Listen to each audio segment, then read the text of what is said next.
মাখাটা দেখাচ্ছে, বুঝেছিস? ওর বর মাখছে। পারফেক্ট লুচি, একটু আটা আর ময়দা মিশিয়ে মা এগুলো করেছে। আমাদের একদম পাতলা পাতলা ছোট ছোট লুচি হয় না, একটু বড় বড় টাইপের হয়। তো এই দেখ,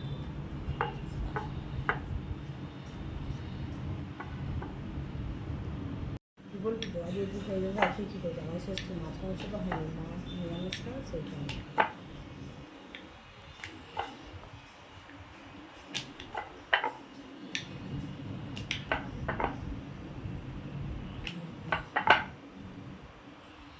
সুন্দর লুচি। আমাদের যে লুচিটা ভাজা হবে, আমরা দেখো কতটা ঘি মিক্স করেছি তেলের সাথে।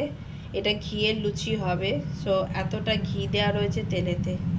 এবার গরম গরম লুচিগুলো ভেজে নেওয়া হবে। ঘিটা পুরো গলে গেছে। এবার এতে গরম গরম এবার লুচিগুলো ছাড়া হবে, গরম গরম ফুলকো ফুলকো লুচি হবে। সব গরম লুচিগুলো ঘিয়েতে ভেজে নেওয়া হচ্ছে। দেখছো কেমন ফুলকো ফুলকো ঘিয়ে ভাজা লুচি হচ্ছে। আর এই দেখো মা এতগুলো লুচি বেড়ে এনেছে, পুরো ঘিয়ে ভাজা হচ্ছে। এই দেখো পুরো বেশি ঘি আমাদের।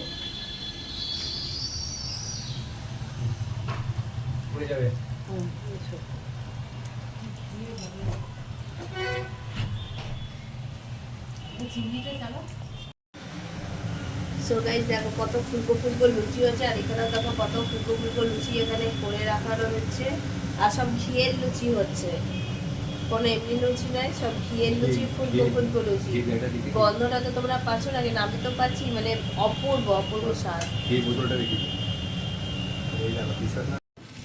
সো গাইস আমাদের ফুলকো ফুলকো ঘিয়ের লুচি রেডি।